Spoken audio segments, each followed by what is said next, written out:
أعوذ بالله من الشيطان الرجيم.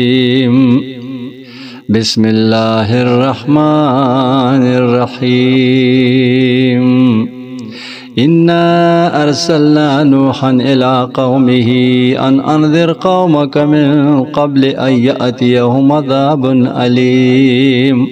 قال يا قوم إني لكم نذير مبين أن اعبدوا الله واتقوه وأطيعون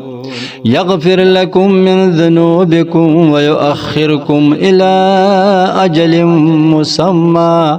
إن أجل الله إذا جاء لا يؤخر لو كنتم تعلمون. قال رب إني دعوت قومي ليلا ونهارا فلم يزدهم دعائي إلا فرارا وإني كلما دعوتهم لتغفر لهم جعلوا أصابعهم في آذانهم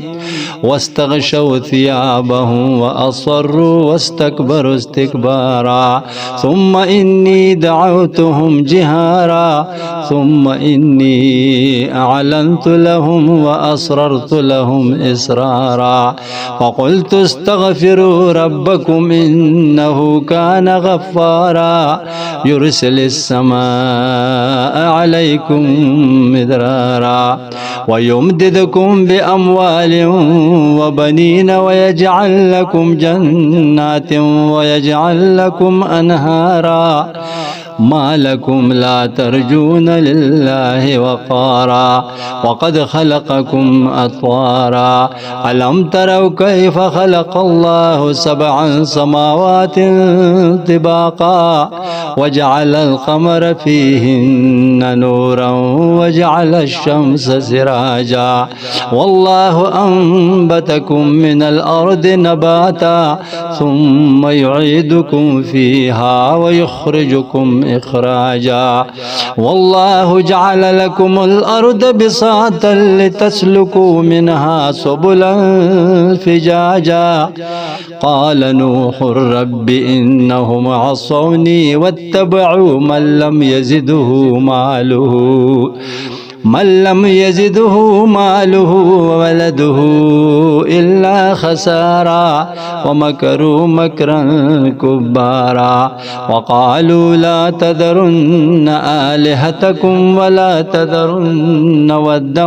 ولا سواعا ولا يغوث ويعوق ونصرا وقد أضلوا كثيرا ولا تزد الظالمين إلا ضلالا مما خطيئاتهم أغرقوا فأدخلوا نارا فلم يجدوا لهم من دون الله أنصارا وقال نوح رب لا تذر على الأرض من الكافرين ديارا إنك إن تذرهم يذلوا عبادك ولا يلدوا إلا فاجرا كفارا رب اغفر لي ولوالدي ولمن دخل بيتي مؤمنا وللمؤمنين والمؤمنات ولا تزد الظالمين إلا تبارا صدق الله العظيم.